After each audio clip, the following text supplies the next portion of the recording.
Hello, fictional. Welcome to the What If Issei. Today we are gonna see, what if Issei was Angel of the Abyss? Part 1. If you end up liking this video, please consider subscribe, so without further ado, let's get into the video. He stayed unmoving in the depths of the abyss of brine. He had forgotten how long ago his father had banished him. Fallen from grace, once the angel of death and pride, now he is little more than a banished soul chained to the depths of the ocean. He is a tortured soul indeed.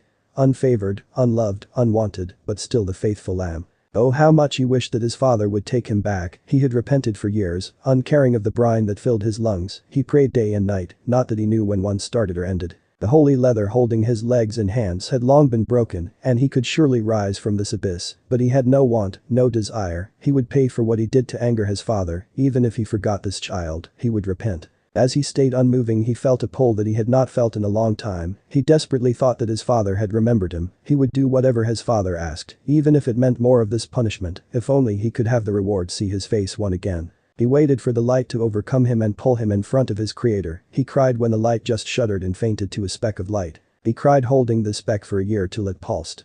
The speck of light stayed with him. He held it between him, hands just barely, not moving his hands more than what the restraints would have allowed. As he floated in this abyss, he remembered the anguish on his father's face when he put him in this prison. Neither had uttered a single word, neither wanted to prolong the other's suffering. He stayed in the abyss, wondering every passing year if someone would remember him. Michael, Gabriel, Raphael, would they ever forgive or even recognize him? Azazel, would he welcome him back? His estranged brother, would he even recognize him when they would meet on the battlefield again? Now this speck of light had become his only hope of ever being recalled. Released from his prison, he would never think of it that way. He would be happy if his father ever recalled him. Wondering this often caused him grief. Would he even be allowed to enter the sacred place? Not likely. Even if his father wanted, he would never go above the heavens prison. He would not dirty the sacred place anymore. The speck of light pulsed again after 5 years of his first one. He prayed and hoped his every breath, his only desire, to see his father's face again. 5 more years the pulse ignited, covering his being in a veil of light. He smiled with tears of blood pouring from his eyes. Finally he would meet his father again. "Hello?" a small voice asked. He frowned. Why was he hearing a child's voice? Where was his father? Tenchi-sama, are you alright? Will you not open your eyes? He stayed in his position, not moving, and asked in a raspy voice, due to years of unuse, Wizo Vasi Polo, Vizino. Was Issei this Pilnanizis? Who are you, child? Where is my father? The child looked scared and hesitant and said, please wait here, Tenchi-sama. I'll bring someone. The boy ran out of the room in haste. Well, he could only utter, was it this Vinalalila? Was Issei this Michael? What is happening? Where is Michael? Surely Michael must be here to oversee him. When the boy came back, he said with a shaky voice, please don't go anywhere, Tenchi-sama. The sister is coming. The woman's voice sounded Ayato. Did Lady Gabriel arrive already? What happened? The nun was cut off on seeing him. She meekly asked, Tenchi-sama, are you hurt? He shook his head in denial. The nun shakily nodded. Did Lady Gabriel send you? He shook his head. Pine Olid Volar Wiles her Rimum. I don't know how I'm here, the nun gasped. Angel speak. Praise the Lord. Please wait, I'll send someone to the Vatican. As she was running down, she saw Gabriel appearing out of a glowing cross. The nun ran to her in tears. Gabriel-sama. An angel with 5 sets of wings appeared in one of the children's bedroom. He hasn't moved and opened his eyes. I think he's injured. He's only saying things in angel speak. Gabriel asked shakily, take me to him. She wondered who was in such a dire state that he had to use angel speak. She could only think of so much angels who had 5 sets of wings, and she was scared for every one of them. As they arrived, she noticed the child standing in awe, going around and looking at the angel. But when she saw the hook through his chest and the collar of holy metal and the weights on his waist, she froze. She barely remembered who he was, and that only saddened her even more. Did she forget her brother? She faintly whispered, Rahab. Brother, is that you? Sister rushed to the Vatican and asked for Michael. The angel before her only replied with a shaky and raspy voice, Gabriel, Wizo Vono Nanazis Ninan Pim. Pivalamisal Rimum Savama Dodge Ilal Nanaza Venenal Sol Pim Sanam Pohinanazis Vosal Talvol. Gabriel, why did father call me? I appeared here after a holy light called on me, like our father used to do. Gabriel broke into tears, noticing his closed eyes and his wrists and legs being kept together, as if the binds were still on him. Rahab, please open your eyes. As Rahab opened his eyes slowly, he looked around, noticing the child, the nun and his sister. He asked tearfully, crying tears of his golden blood, was Issei this Nanazis? Minan Pim Rila Nasasi Pim Sen is Nina Nasisalam. Where is father? Will he not grace me with his presence? The nun took the child out, leaving the angels alone. Gabriel shakily said, let's go to heaven, we will talk there. Rahab said, crying, I will not dirty that place with my presence, please. I have already fallen, I can't return, Gabriel. Gabriel shakily said, faintly smiling, your wings, they're wide again. Rahab wailed like a child, Father forgave me. Please Gabriel, just let me see his face. I don't care what he punishes me with, just please let me see him again. Gabriel went towards him and hugged him, herself crying, please don't cry Rahab, everything will be alright. Michael will be here, he'll help. Rahab, sister, you will ruin your clothes, don't. Gabriel shushed him, don't worry now Rahab. As Michael arrived followed by an exorcist, he too froze at seeing who Gabriel was hugging, he breathed out, Rahab. The exorcist froze on hearing a fabled name and wondered, wasn't Rahab a fallen and a 4 set and not a 5?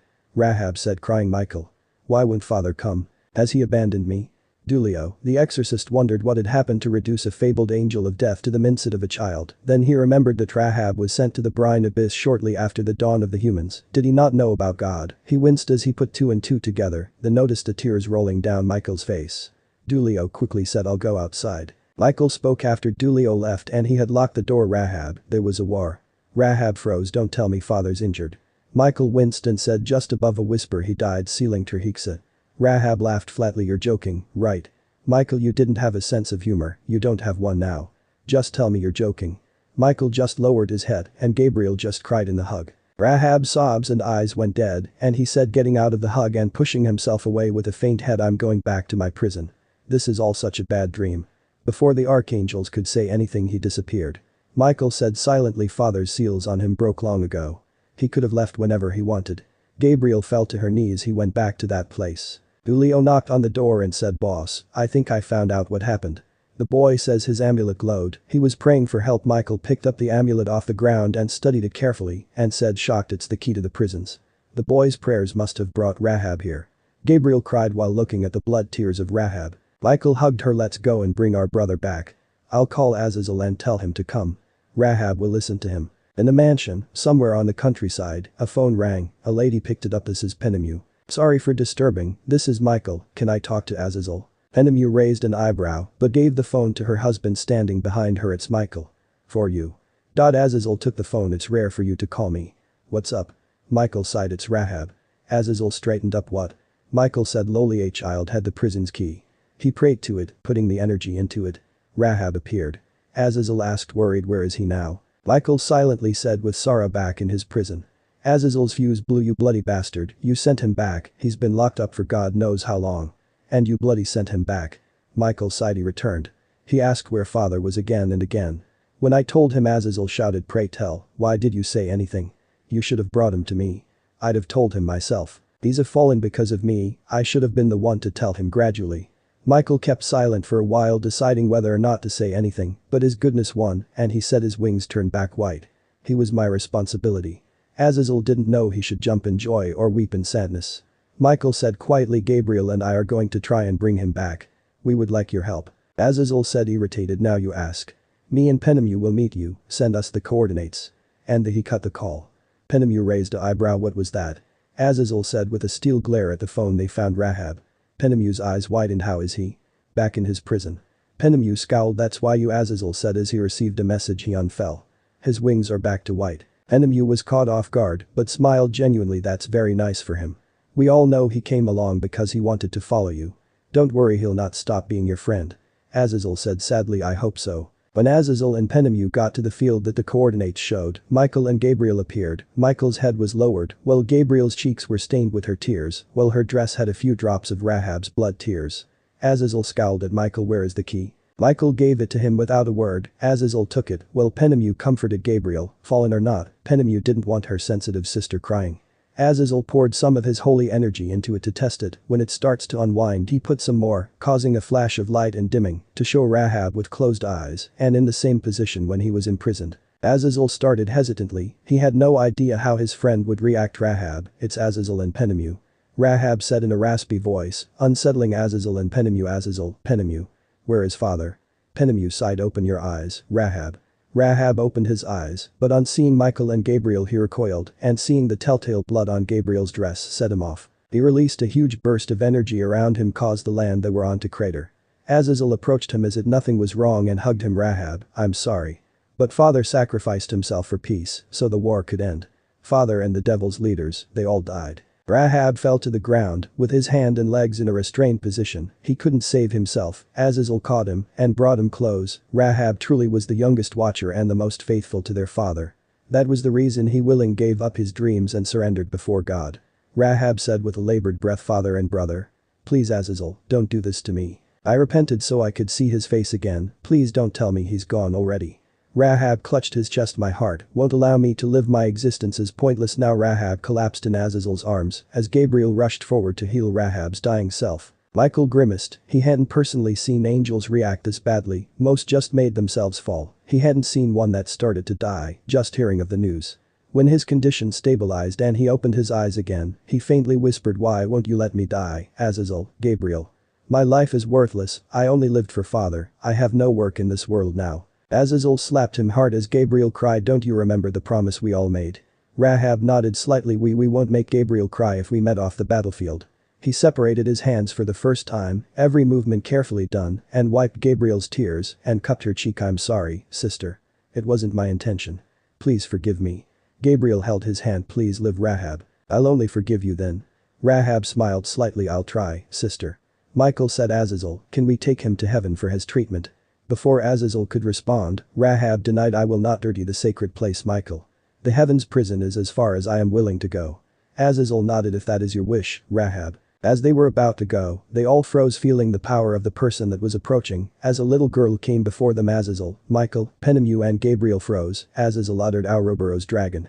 Rahab, on feeling the power, smiled at the newcomer, "Daughter of Dad, the emptiness. What do I have the honor for?" The girl bent down. "A title only you call me by, Angel of Abyss. I could not find you. I was worried. What happened to you, my companion?" Azazel and Michael froze on seeing the almost normal conversation. Rahab said weakly, "My father forgave me and I was brought back." The girl tilted her head. "That I have known. Why are you so weak now?" Rahab smiled. "My heart couldn't take such a load, combining that with the news of my father's and brother's death." The black snake suddenly formed in the girl's hand and dived into Rahab's chest. "A dragon heart will not be so weak. Come find me after you recover, Angel of the Deep and the Abyss." Rahab nodded slightly. "I will, daughter of Dad." The little girl vanished into a planar rift. Azazel focused on Rahab. "You know her?"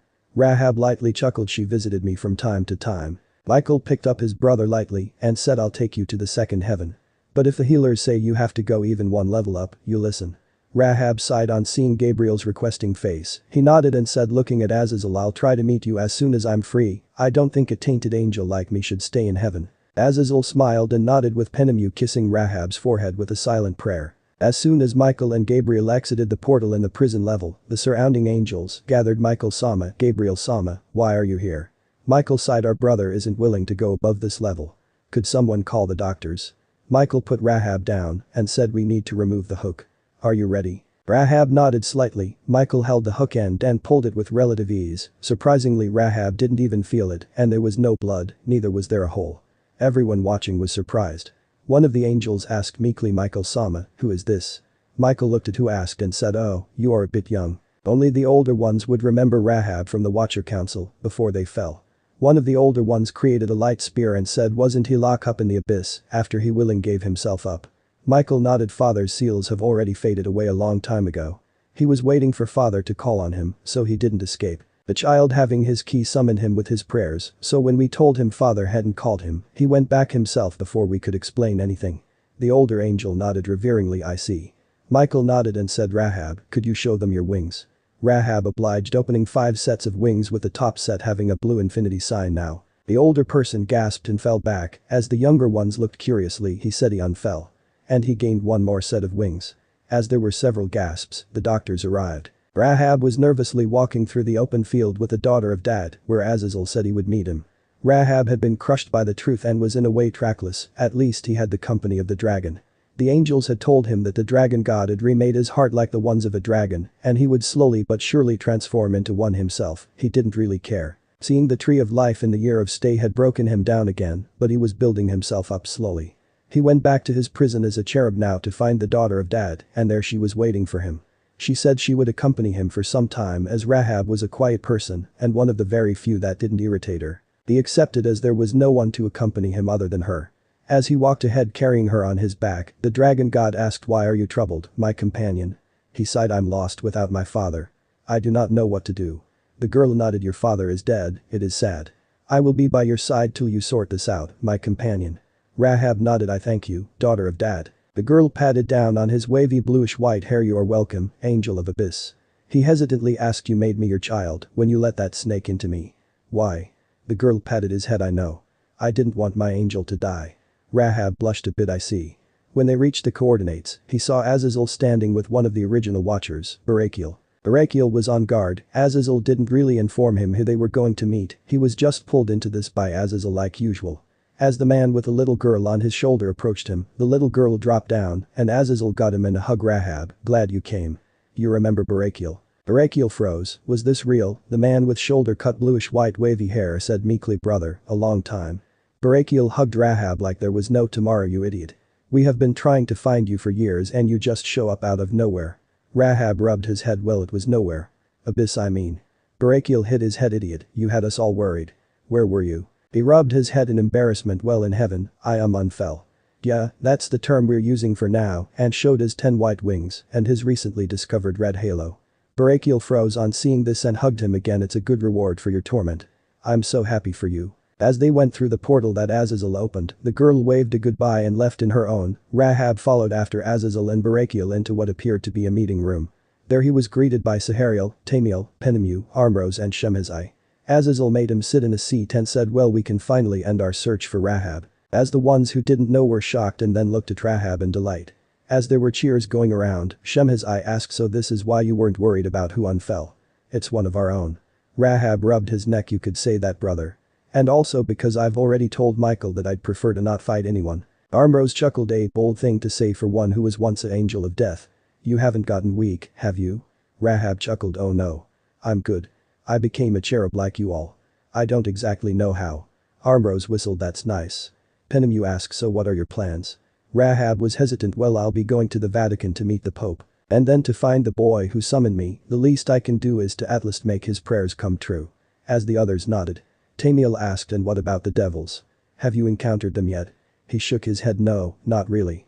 I came across a few flyers, but I destroyed them. Sahariel asked, and your thoughts on the reincarnation system? Rahab sighed. To be honest, I don't like it. It feels like I'm being cheated.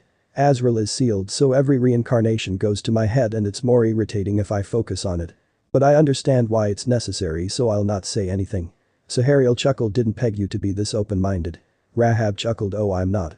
I still want to hit the guy who came up with this, but there's talks about doing the same in heaven and Grigori. Azazel nodded with a few more. That's true. Azazel asked, so anything we can do for you?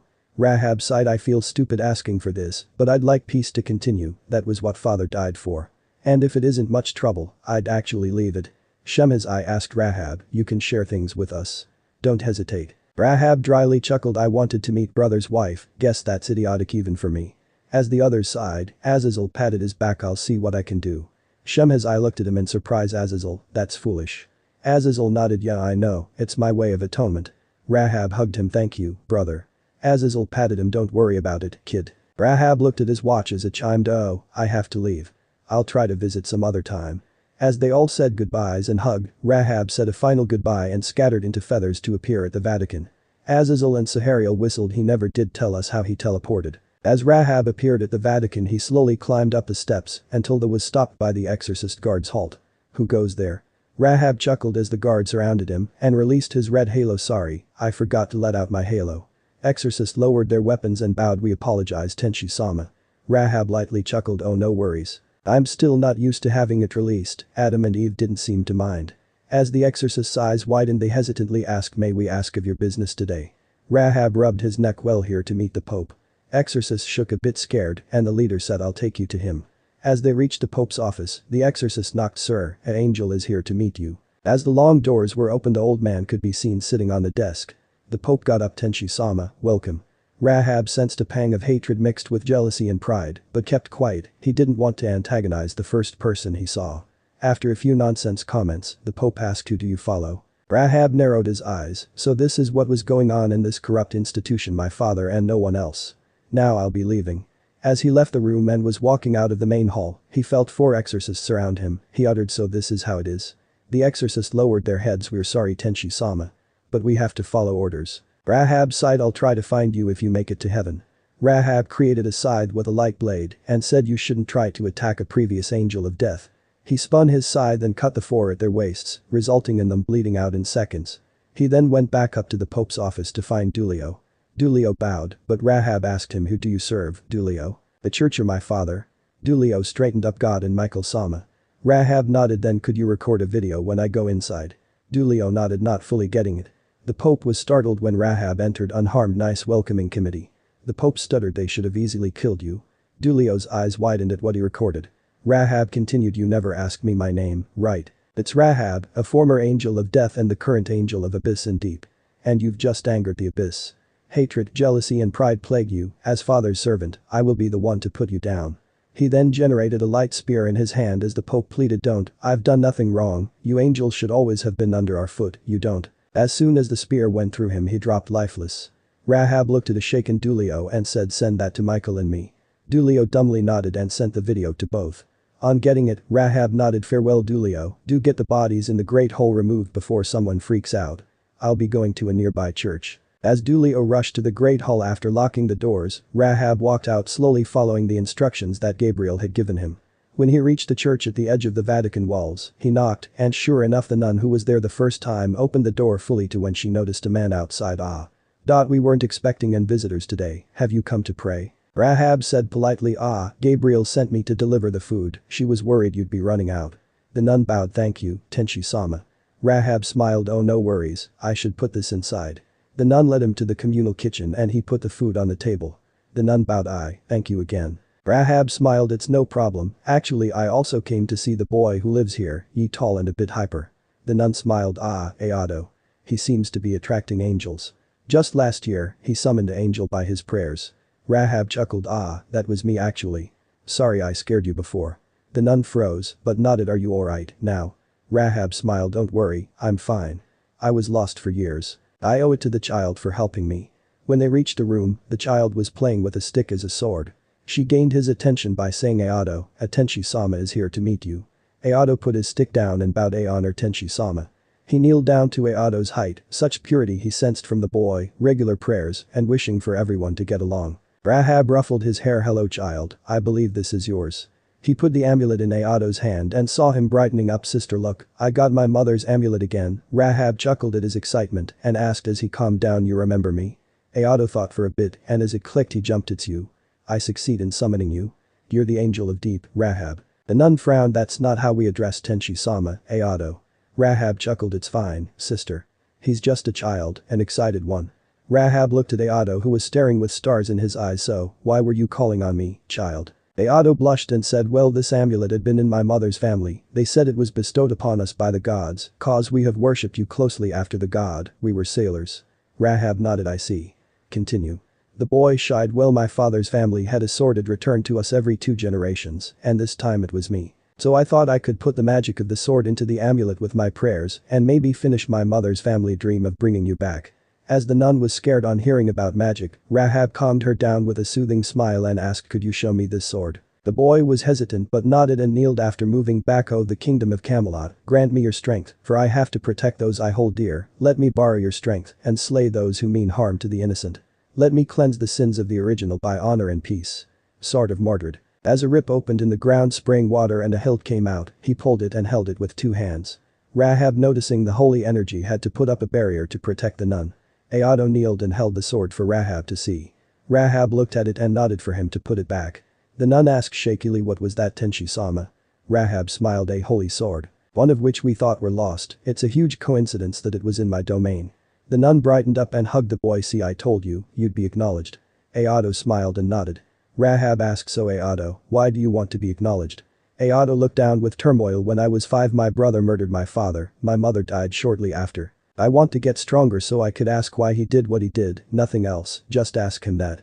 Rahab hugged the boy and patted his head, such purity. I never want you to give up such an honest goal. Ayato rubbed off his tears and nodded happily. Rahab got up, sister, if you wouldn't mind, I'll ask Michael if Dulio could train him. He'll stay with you and Dulio can use the backyard. I'll also make arrangements for the church to be renovated. The nun nodded with tears in her eyes. Rahab got up and said, smiling, when is your birthday? I'll come visit you every year. Ayato jumped and said, New Year. Rahab ruffled his hair and said, I'll see you then. Ayato. 3 years later. No, I'm not doing it, Raphael. As much as you want me to, I'm already dirtying this place because of my presence. I'm not doing any more damage. You're asking too much of me. Rahab said with tears threatening to flow. Michael sighed. It's necessary, Rahab. You're the only person who we can trust for this.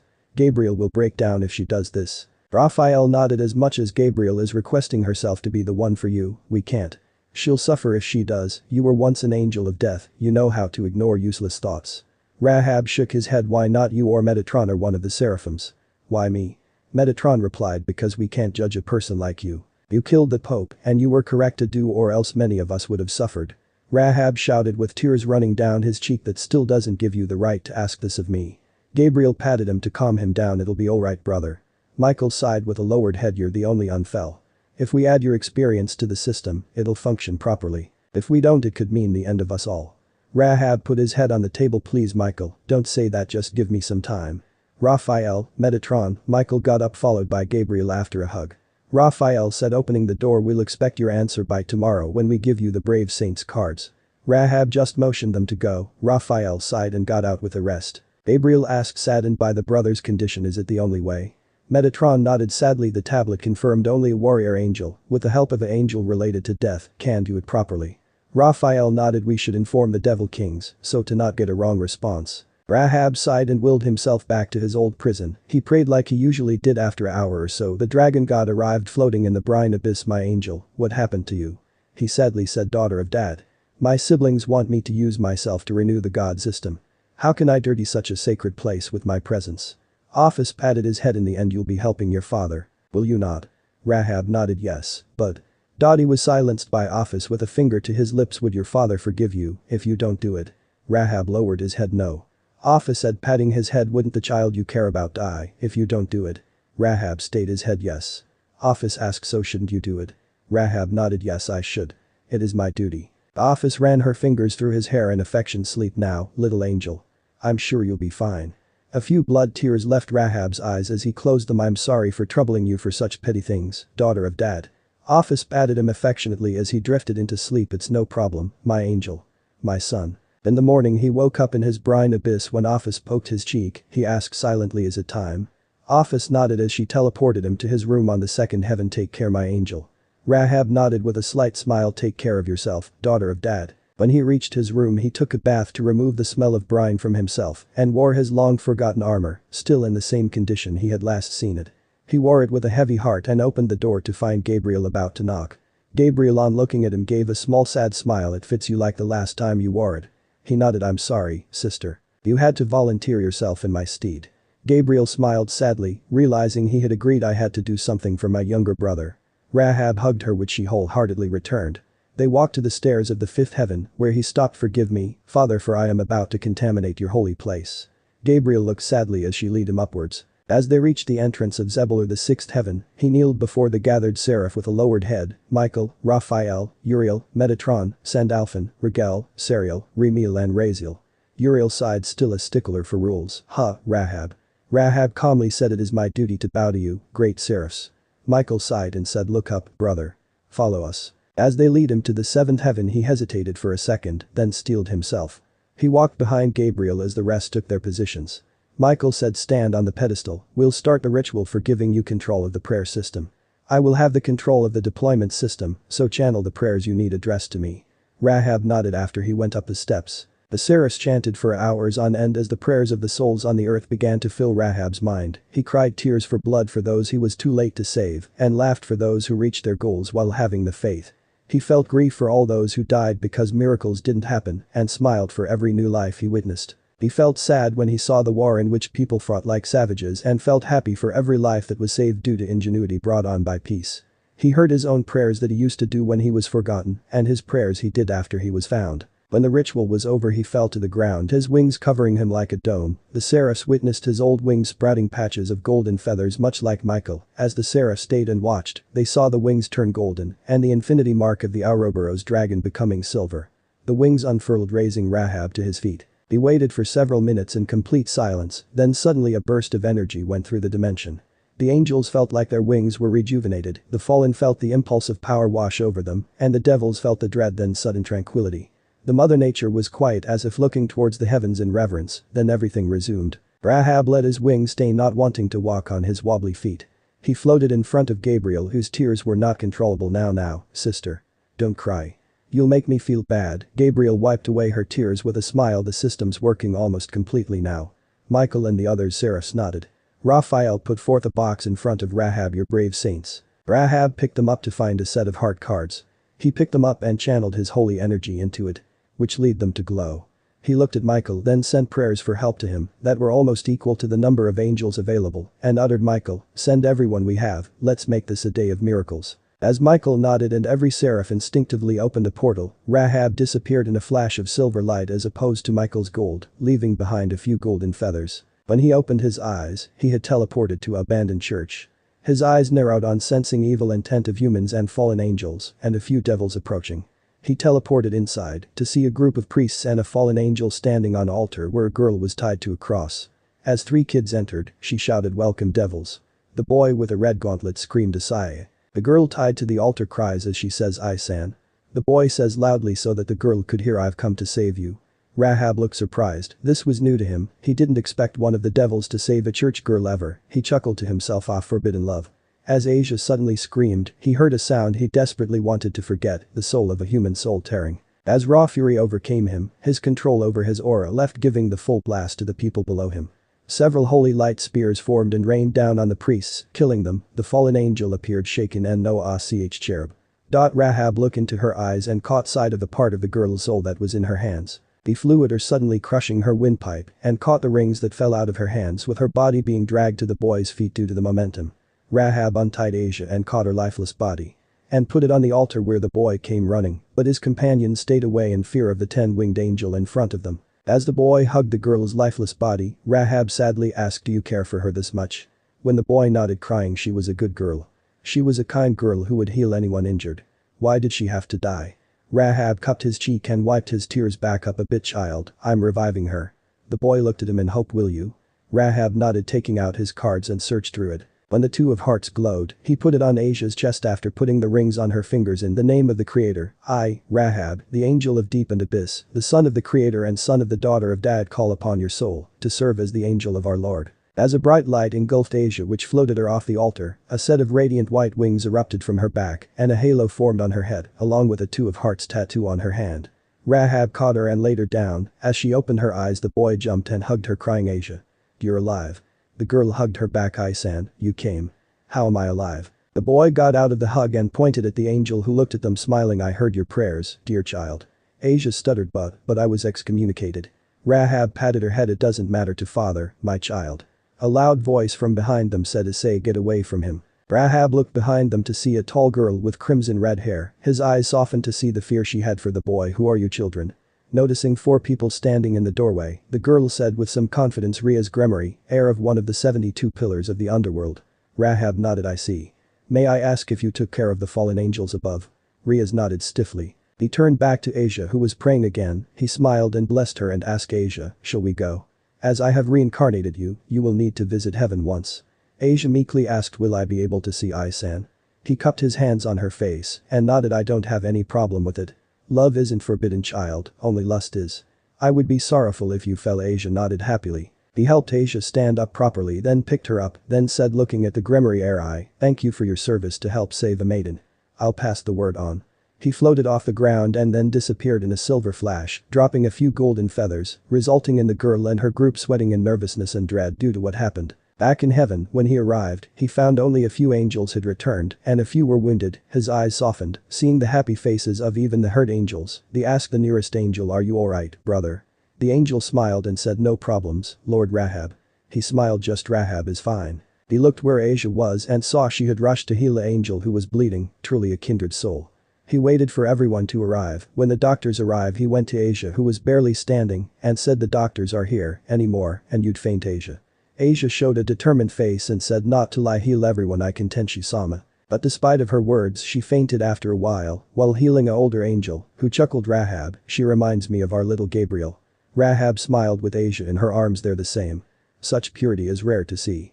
He took her to the doctor's tent and said to an inquiring doctor she fainted after using her sacred gear to heal too much. The doctors smiled and nodded as they showed him a place to lay her down. He went outside the medical tent to be greeted by Michael. Rahab bowed. How was the operation, Michael? Michael smiled. No losses, almost all I've saved. We've only got one seriously injured, but I'm sure he'll be alright. Rahab smiled. Put him in stasis, my two of hearts will be able to heal him. Michael raised an eyebrow. Who? Rahab smiled. Asia Argento. As Michael was about to panic, he continued. I fixed our problem with the God system. Someone who has a sacred gear or otherwise won't affect the system anymore. If someone still believes in God after knowing the truth, he or she will in turn increase the strength of the system, provided they don't induce mass panic. Michael relaxed and smiled. Only you, brother. Rahab sighed. I'll go, I have to meet Ayato. Michael nodded. Have a safe trip, I'll send Gabriel to see Asia. He teleported to the backyard of the church. It had been renovated nicely over the last 3 years. He saw Dulio was training Ayato. As he went near them, Dulio and Ayato bowed. Ayato asked in surprise, hugging him, Rahab-sama, you're here? Rahab smiled and patted his head. I'm here, Ayato. And Dulio, please don't bow to me, it's awkward for me. Dulio straightened up. What was the commotion, Rahab-sama? Rahab chuckled. Every angel was out of heaven for 2 hours. Every proper prayer was answered. It was truly a miracle day. Dulio smiled. I see. So you finally accepted. Rahab looked at him in surprise. Dulio chuckled. Michael Sama likes to keep me informed of his plans. You've been wanting to take Ayato as an angel under you, right? Rahab chuckled. You got me. Ayato looked surprised and asked, are you serious? Rahab ruffled his hair and took out the Ace of Hearts card, which was glowing. I wanted you as my ace. And it seems my card agrees. Dulio chuckled and pinched his cheek. My protege is getting into this so young, I'm so proud. Ayato whined at Hots, Nai-chan. As Dulio let go, Rahab said with a smile. Now Ayato lay down. As Ayato did as asked, he put the Ace of Hearts on his chest and the name of the Creator. I, Rahab, the angel of deep and abyss, the son of the Creator and son of the daughter of Dad, call upon your soul to serve as the angel of our Lord. As bright light overcame him, floating him as big as 2 sets of glowing white wings erupted from his back, a red halo appeared on his head, and an Ace of Hearts appeared on his hand. As Ayato awoke, he floated off the ground with the wings and said, cool. Dulio chuckled at his hyper protege and said, same reaction as me. Rahab-sama, I'll take care of him, I'm sure you'll have duties to attend. Rahab hugged Ayato goodbye and went back to heaven to meet Asia. When he reached heaven, he went straight to her tent to find her talking with Gabriel. He hugged her from behind as she was kneeling on the side of the bed. Sister, I hope you're alright. Gabriel smiled. I'm fine, brother. Where did you find such a pure soul? Rahab chuckled. I'm glad you like her. She reminded everyone of you when we all were young. Gabriel blushed a bit. I see. Michael told me about the adjustments, every seraph is proud. Rahab sat on Asia's bed. I see, before you ask, I'm not staying there, sister. That place was made for you seraphs. I will stay in my room. Gabriel said with a saddened face. You need to understand, Rahab. You were forgiven. There's no need for you to continue your repentance. Rahab sighed and said, we'll talk about it later. I met the sister of Lucifer today. Asia hesitantly said, Issei is a good guy, Rahab-sama, Gabriel-sama. His friends even came to save me. Rahab rubbed her head. Too pure, Asia. You're too pure like Gabriel. Asia blushed at the praise, and Gabriel smiled at her. Few days later, settle down. Settle down. As you know, we'll be having a transfer student in our class. A teacher of Kuoh Academy's class 2B said. Please come in. Asia walked in a bit clumsily, wearing the uniform with a silver rosary around her neck. The teacher smiled and said, could you introduce yourself? Asia nodded. My name is Asia Argento. I've recently shifted here from the Vatican with my guardian, please take care of me. Teacher nodded and said, any questions? A few raised hands. When the teacher called on a boy, he asked, do you like anyone here? Asia blushed a bit and said, Issei. As there was an uproar, a girl asked why the leecher. Asia turned red and said, he held off some kidnappers till my guardian arrived a few days ago. And before that he helped me find my home, even though it was night. The teacher looked at Issei in a new light and said, wow, Issei, you're a nice boy when you're not acting perverted. Why don't you try to act nice in school from now on, huh? As a few girls laughed at such a possibility, the rest looked at him calculatingly as he hid his face of embarrassment. The teacher then said, Asia-san, you can sit beside him if you want. After everyone was settled down, she said, Mr. Takamura has resigned due to a family affair, because of which he had to shift to Kyoto. So you'll be getting a new English teacher. He'll also be teaching religion as an optional topic. You can come in. Mr. Hyoudou. Rahab strolled in with a register and a few books under his hand, wearing a tight formal suit and a silver rosary around his neck, giving off an expensive tutor vibe. He tipped his head and said, I'm Cadmus Hyoudou. I'll be your English and unaffected religion teacher for you. I've recently shifted from the Vatican. A boy raised his hand. As Cadmus nodded, he asked, you're Asia-san's guardian? Cadmus nodded yes. And before anyone asks, yes, Issei sent did hold of kidnappers. A girl with a creepy smile asked, are you single, sir? Cadmus chuckled, I'm a celibate. The female homeroom teacher deflated with a few other girls, and here goes our hopes and dreams, resulting in a few more chuckles. When the break bell rang, he walked to the student council room and knocked. When a comment sounded from inside, he opened the door, seeing only students. He locked the door behind him and said towards the girl doing some paperwork, Sona Sitri. Everyone froze, but stayed working, and the girl said, I'm Sana Shatori. He chuckled, you're Sona Sitri, sister of the current Leviathan. Sona looked up straight, and you are? He smiled, Rahab. Angel of deep and abyss. As everyone surrounded him with their weapon, he released his wings. I'm sure there's no need for hostilities. Sona had them back off. Facing a cherub wasn't a good idea at any case. He motioned to the chair in front of the set chessboard. Could we? Sona stiffly nodded and changed her seat, and Rahab sat down. As Sona made the first move, click click, she asked stiffly, so what does the church want in the devil territory? Click click. He chuckled, I'm not allied to the church. My last interaction ended in me killing a pope. Click click. Sona stiffened, you're not fallen. Click click. He sadly smiled, I was a member of the original 20 Grigori. Click click. Sona curiously asked, but you're a pure angel now. Click click. He looked at the ceiling for a second and said, in a sense. I gave myself up to Father a few days after my fall and was then locked up somewhere in the brine abyss. Click click. He continued, a few years ago, I was released by a child whose family was given the key to my repentance area. Click click. Sona said flatly, prison, you mean? Click click. He smiled, no, it wasn't one to me, my binds were broken thousands of years back, I just didn't leave. Click click. Somewhere along the way Father forgave me, I don't know when. Click click. Sona nodded, then, what interests do you have in Kuoh? Click click. He smiled, just peace. Click click. Sona looked in his eyes, then sighed, you angels can't speak a lie, so troublesome. Click click. He chuckled, we can, it just doesn't suit us, so we don't. And I believe that's checkmate. Sona looked at the board, then at him, then again at the board. He chuckled and said as there was a knock on the door, don't worry, you play very nicely. A game is a game, it shouldn't be treated like a real battle, so don't take it to heart. I should return to the staff room. You can ask for help if you ever need. He got up and walked to the door, unlocking it to find Riaz and one other girl beside her. Ah, Ms. Gremory, I hope you wouldn't mind me coming to meet the Occult Research Club after the school is over. Riaz nodded absent-mindedly, of course, we'll expect you. As he left, Riaz and Akeno closed the door to see Sona throw a sofa pillow at the wall with frizz in her hair. Riaz's companion chuckled, Ara, what happened to you, Sona-sama? Sona looked at them both and said, pointing an accusing finger at the door, damn angel beat me and left like it was nothing.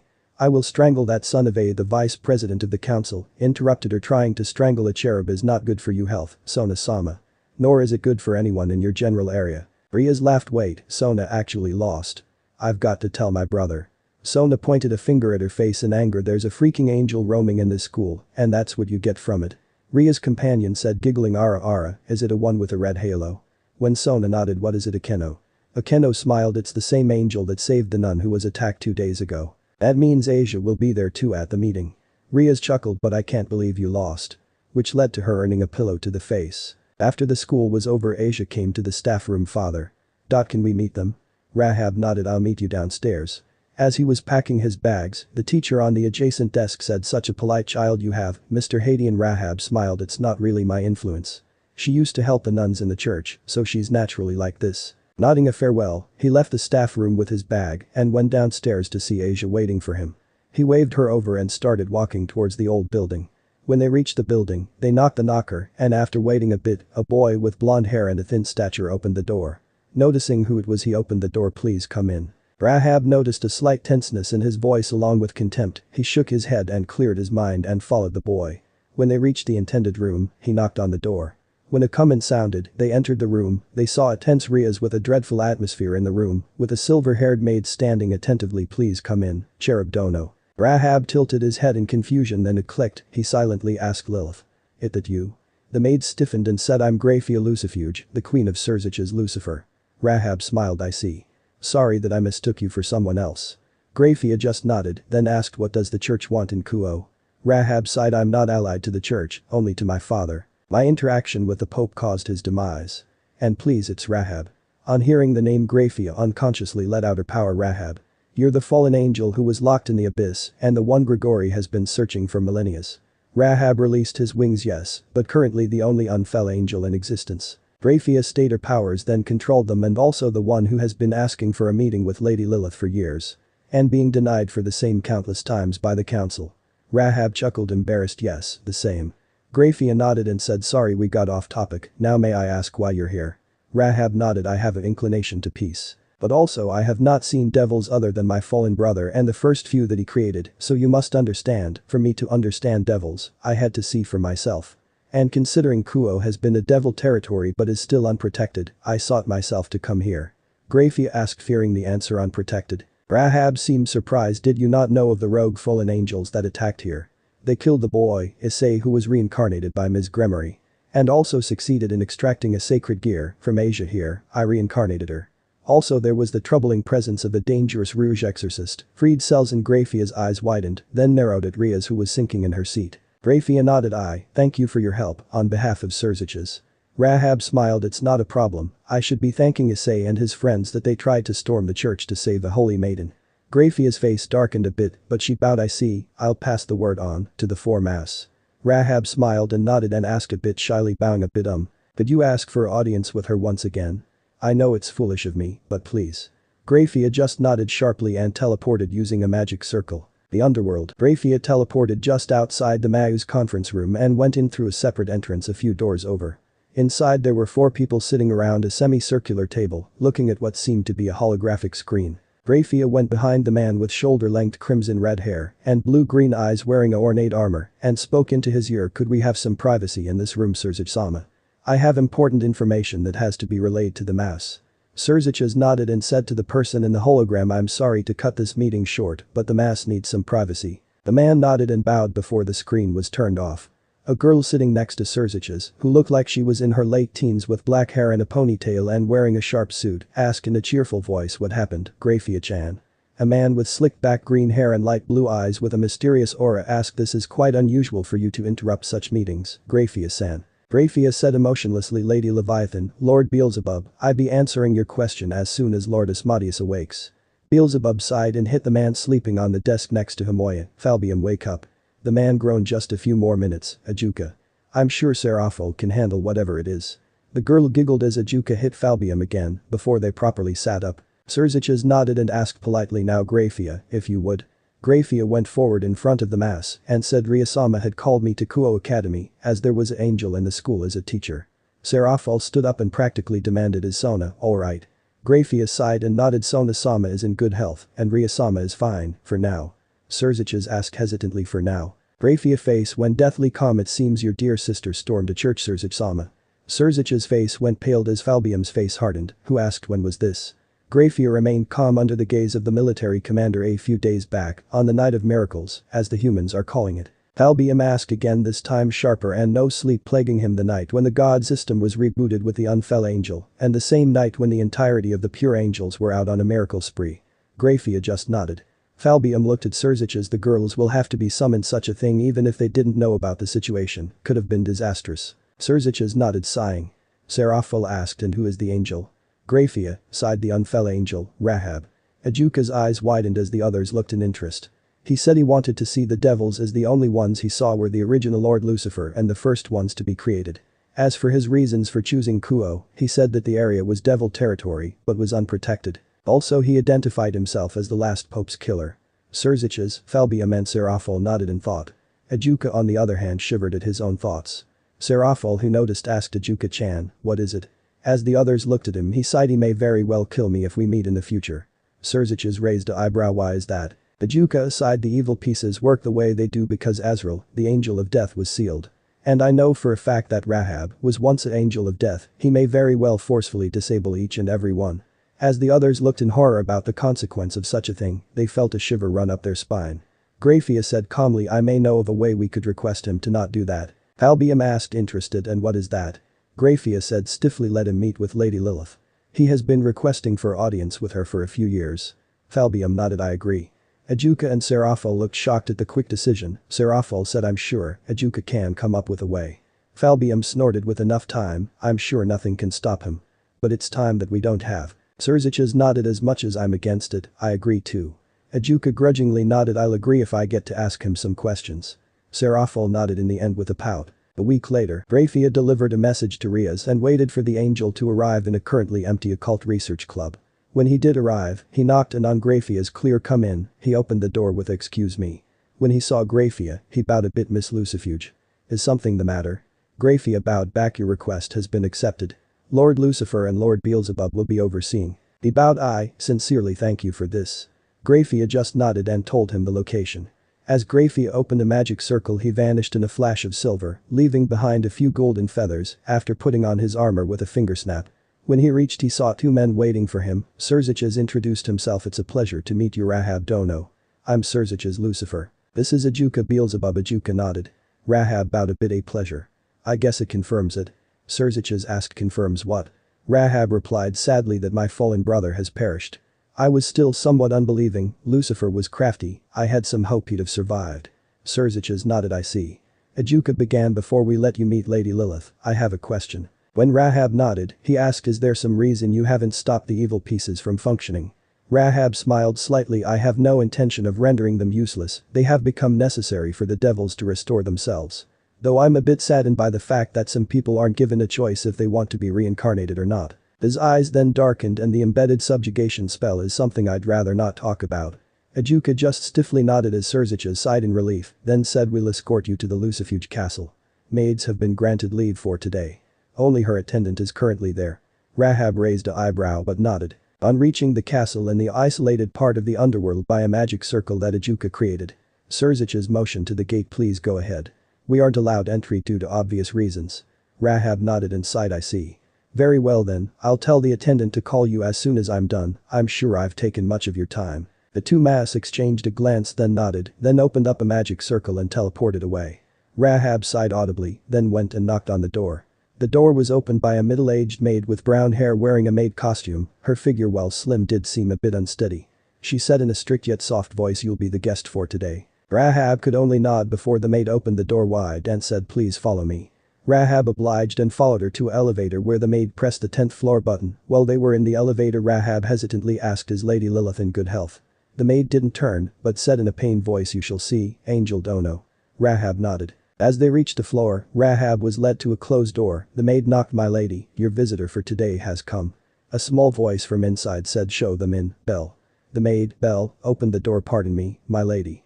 An angel has come to meet you.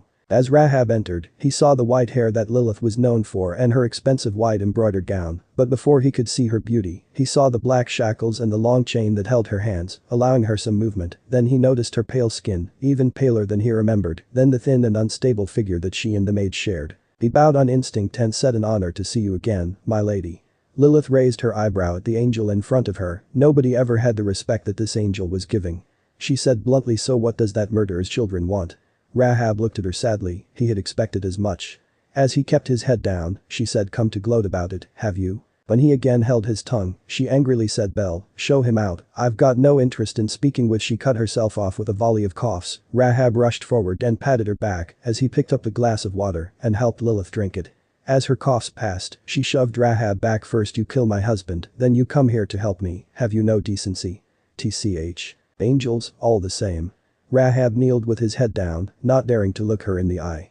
Lilith growled, I ask you again, why are you here? He meekly said, I would like your advice, my lady. I've been told by everyone that it is foolish of me. But for my sake I wanted to ask you. Lilith narrowed her eyes. Who are you, angel? Rahab said with a lowered head, you might not remember me as it was long ago, but I was named Rahab, the angel of the deep and the abyss. Once the youngest on the council of the Watchers, my lady. As recognition went through her eyes, she leaned forward and raised his face with her hand on his chin. She looked at his armor and saw the mark that she had made on it long ago during one of her outbursts, when the once young angel used to be the one who sneaked into her prison to feed her. She said with tears in her eyes, you're alive. You're finally free after all these years. Foolish kid. Rahab smiled a bit. I didn't expect you to remember me, my lady. Lilith motioned him to stand as she had a coughing fit again. He helped her and asked the maid who was standing quietly, when was the last time Lady Lilith eat? The maid stiffened and said, a couple of weeks ago. Rahab froze, then said, panicking, please, bring something to eat. Lilith was about to say something but didn't. As the maid left, Rahab turned to her and asked, still a bit panicked, why haven't you been eating? Lilith looked down and shook her head. Rahab's voice cracked a bit in sadness. You know I won't take that as an excuse. Why is it every time I meet you, you're not eating? As Rahab rubbed his neck trying to think, Lilith asked, why do you always care about it? Rahab just shrugged, I don't know. But I could never see you in pain, same with Azazel, Lucifer and Gabriel. Lilith patted his head, stop worrying, I'll eat. As they sat, Rahab's eyes again wandered to her shackles. He led his hands towards them. I'll remove those. Lilith pulled her hands out of reach. You'll do no such thing. These when he got up and used a diluted amount of holy energy to unlock them. Lilith stuttered. Why? Why free me from the chains that your father put on me? He shook his head. I don't care. They were hurting you, I couldn't bear it. Lilith just nodded a bit, still analyzing the man in front of her. When the maid arrived with a trolley, Rahab nodded and thanked her. Lilith said, you may leave to eat if you wish, Belle. Belle smiled and nodded. Lilith looked at Rahab after she left. She has a tendency to stop eating if I stop. Rahab nodded sadly. Could you send her to a doctor and see one yourself? Lilith flatly answered, I think about it, but I'll be sure to send her. He opened the plate covers and picked up some soup with a spoon and blew on it to cool it down. Lilith giggled. I'm not a kid, you know. Rahab smiled, holding the spoon in front of her face. It doesn't matter. It's just the same as before. Lilith giggled and opened her mouth for Rahab to feed her. After Belle had some food, she returned to find her lady free of her shackles and smiling for the first time in years with this angel she knew little about. She sighed in relief and smiled that her lady appeared a lot better than she was before the angel's arrival. She thanked the mass that such a visitation permission was granted. Lilith motioned her over. Rahab, this is Arabella. She's been my companion for a few decades now. Belle, this is my secret caretaker, one who used to sneak into the prison where I was trapped before Lucifer rescued me. Arabella's eyes widened a bit in surprise. I see. I hope you'd visit again, my lady can be troublesome at times. Lilith pouted. I am not. Belle gave her unimpressed look and said, as I was saying, please visit again. Rahab saw me. Rahab smiled. I will if I'm allowed. Lilith patted his head, still the naive one. I see. Rahab looked down as his face reddened. Lilith asked, so what advice did you need? Rahab appeared hesitant and said, I have been added to the god system. It was the only way to stop a coming destruction. But I'm inclined to peace as long as I remain an angel. Lilith nodded unsure and asked, what did you mean by your ending words? Rahab looked down in sadness. My chain were broken long ago. I was waiting in the brine abyss for a call from father. A few years ago a boy whose family was given the key was successful in releasing me in my unfoul form. But when Azazel and Michael confirmed of God's demise, I began to die as my heart deteriorated. Daughter of Dad remade my heart, making me her son. Thus my days as an angel are long but numbered. Lilith hugged Rahab as she was told the events by Rahab. She asked hesitant, the emanation's birth to creation. Rahab nodded. I do not understand why angels do not consider this, but Dad and ensue birth to creation each. Angels call the daughter of Dad Ouroboros dragon, while the son of ensue is called the dragon of dreams. Lilith and Belle froze on hearing what he said, and Lilith said, sadness and fear evident. You'll turn into a dragon yourself. Rahab nodded sadly. My life is devoid of meaning even now. Daughter of Dad comes to me to help at times. I'm upset, so I'll take relief when I serve her. Lilith moved her fingers through his hair in affectionate sadness. I see, you have resigned yourself to such a choice. God shouldn't have given you areas such as the abyss to rule over. You've clearly lost yourself in it. Rahab lowered his head in a nod. Lilith patted his cheek. Where are you staying now? Rahab replied, in Kuoh, near the sisters of Serziches and Seraphol. I have to observe the devils if I am to find a viewpoint on them. Lilith asked with a bit of mirth, are you that close to the devils to refer to them by name? Rahab shook his head, calling them by brothers, and his first few creations name feels wrong to me. Lilith nodded in understanding and asked, have you met everyone? Rahab shook his head and said in sadness, a person is left, but I've been scolded numerous times for me wanting to see him. Why is it that all I used to hold dear were punished or cast out, my lady? He ended with his tears threatening to overflow. Lilith ran her hands through his hair again in sadness and said, it'll be alright, Rahab. Make your own choices for once. Arabella, who was standing to the side, was looking on in wonder. The angel who was sitting next to her lady wasn't behaving in a manner that she had heard from her lady, how angels usually behaved. And the soft sensations that Lilith was showing was new to her. She had heard from numerous maids and butlers that Lady Lilith didn't really like her children, always looking at them with contempt and anger. And here was this angel that Lady Lilith probably knew of since a long time and was behaving as if the angel was her child. Arabella wondered if her lady had been angry at her offsprings due to them succumbing to their demonic sides, while her one fallen son had rushed back to his father asking for forgiveness, even if that forgiveness entailed him being locked up for eternity. Once Rahab looked at the time, he sadly said, I have to leave, my lady. Lilith patted his head. Don't worry, Rahab. We'll meet again. As both of them got up, Lilith went to her toes and kissed Rahab on his forehead. Take care, little angel. Rahab nodded with a reddened face and said, Miss Belle, could you tell the mass that I left? I didn't want to waste any more of their time. Belle nodded as Rahab disappeared in a silver light, scattering a few golden feathers. As Belle was about to leave to make the call, she stopped and asked my lady a question. When Lilith nodded as she sat down and motioned her to sit, Belle asked hesitantly, do you consider that angel your son, my lady? Lilith blushed a bit but nodded, yes, I do. have considered him as such for a long time. Belle added, a bit of fear evident than your children. Lilith's face flared in anger, but then as it subsided and she said, thinking, it does raise that question, doesn't it, Belle? But my answer is simple, my offsprings have yet to bring me anything but destruction. Rahab on the other had always brought me happiness, he used to risk his life daily when he brought me food. At that time Lucifer was an angel thinking of rebelling, and then angels who disobeyed God didn't fall, but were smited into oblivion. Belle nodded as she got up. I see, my lady. Lilith smiled at her. You're my friend Arabella, even if I do not often say it out loud, it is the truth. Belle smiled and left the room. Rahab on the other hand was standing in the depths of Cocytus. He was hesitant, but his lady had given him enough courage for him to come here against the wishes of Michael and Azazel. He walked forward, steeling his heart, and came before a door marked poison. End of the here. So that's it for today's video guys. Before you go, just like the video and share it